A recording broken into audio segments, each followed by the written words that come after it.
Peace. This is King Noble Black Supremacy. And this is my part 2 on the Jacob York interview where he talked about the arrest and the allegations of his father, Dr. Malachi York. Normally, I don't do a part 2 to my videos. I say I'm going to do a part 2, but I never end up doing it. This video literally deserved a part 2. It deserved one. So I'm going to give y'all a part 2 to that when I'm going to bring my closure to it.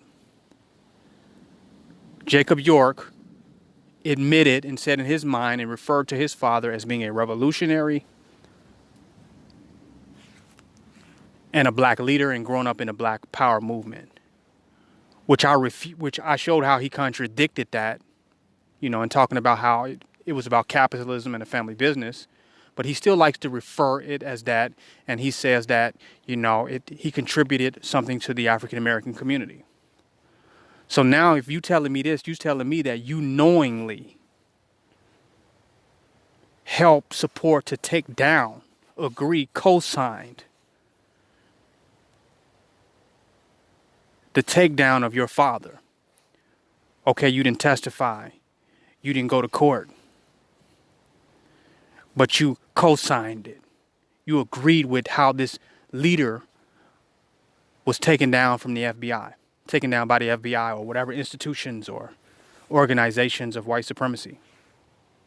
So you knowingly aided and supported those in taking down a revolutionary, according to your statements. And you allowed a black revolutionary who made contributions to the black community, who was a black leader, who did some good for the black community, get taken down over your friendships. You're going to say, no, I didn't have them taken down over friendships. It really was the allegations. But you admit that you never would have went to the police or wouldn't go with the police because you don't mess with the police. So irregardless of what was going on, he would not have ended up in jail or arrested based on you. Because you're not no snitch. You would have never opened your mouth. You would have never told according to you. So if you didn't support him being taken down because of the allegations itself, because of the so-called acts, then you literally supported him being taken down over friendship. I'm not arguing. This video is not arguing about whether these allegations are true or false or whether these acts actually happened or not. That's not what this video is about. It's purely based on Jacob York's statements. So he said he never did nothing, probably never would have did nothing as far as the police was concerned. But friendship made him supportive and defensive and willing to defend those against his father that are willing to go to the FBI and the same agencies that have took down black organizations, black leaders, black power, black revolutionary or elsewise since the 60s. You say you don't mess with the police like that and you don't snitch like that, but you mess with those who mess with the police and you supported those, backed them and defended those who went to your open enemy against someone that you framed as a revolutionary, as a black power person, as a black leader, or someone who's made great contribution to the African American community. So I can ask, based on what the allegations are, you don't mess with the police, so purely you wouldn't see the whole jail thing for him. Did he deserve that? That's a whole nother question. I don't expect you to answer that. Does he deserve to be in jail for the rest of his life? And even based on the allegations, standing in a position that they're true, has he raised, helped, and awakened more black children than he has potentially harmed? Because you said he's done as equally as bad as he's done good, according to these allegations. You've said this out your own mouth. So how do we measure that? Let's look at the amount of people that he woke up and he awakened to the knowledge of who themselves, who they are, and their ancient inheritance, in the divine reality of who they are. Let's look at the amount that he has awakened, and let's look at the amount who have testified against him, and let's weigh the numbers and see which is more, to see if he's done more harm or more bad according to the allegations.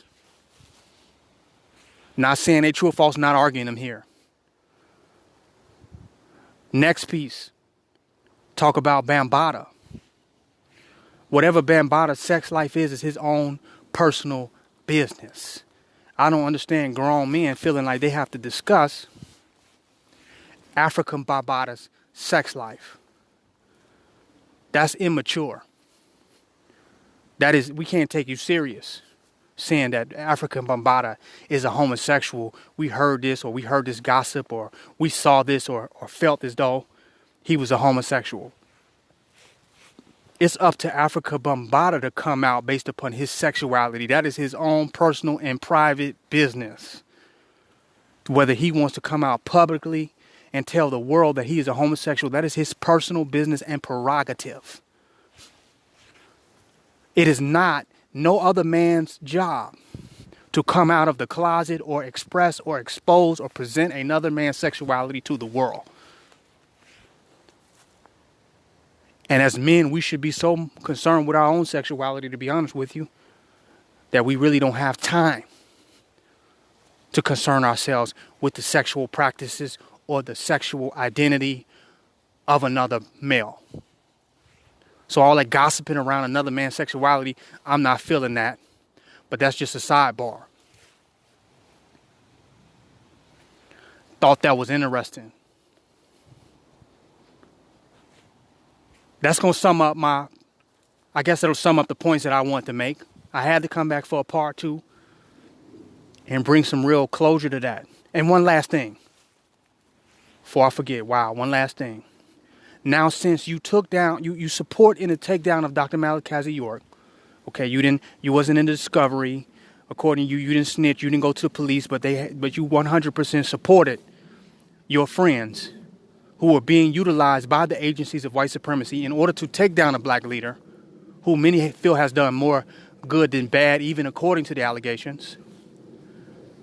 Since you are such a champion against evil and wickedness done to children in Georgia, in New York, how many Caucasians and Europeans have you taken down? How many other individuals, how many of your enemies have you taken down with the same rigor and same fervor that you've taken down your own father based on the claims that you felt like he was doing something ill, something wrong, or some corrupt?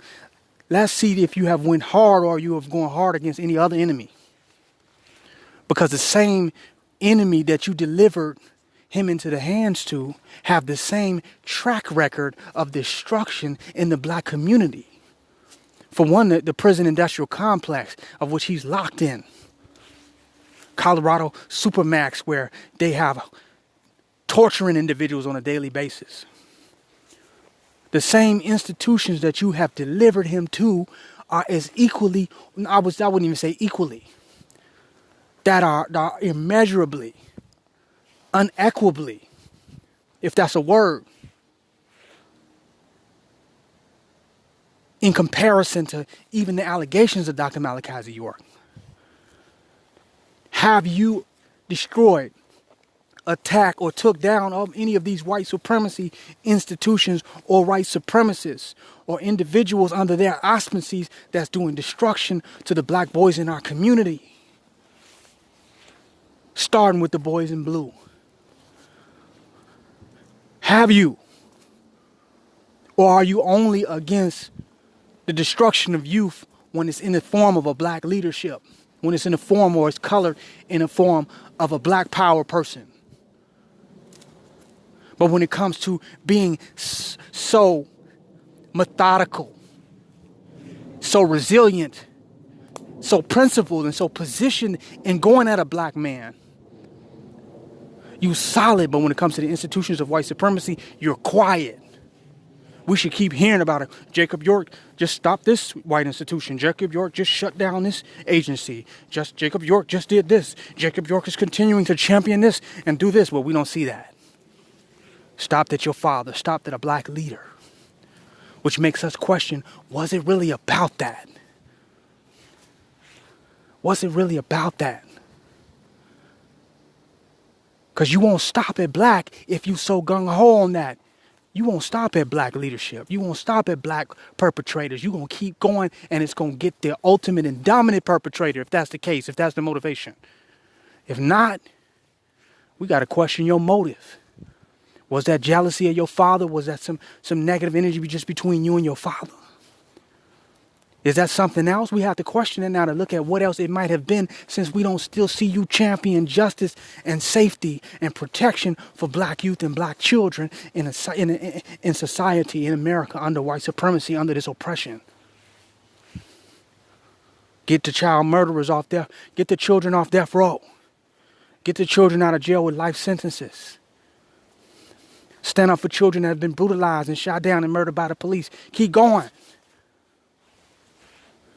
Shut down all the institutions that are perpetrators of evils against black youth, if that's your platform and premise. This is King Noble Black Supremacy. Join my website, www.kingnoblepblacksupremacy.com. Donate and don't hate.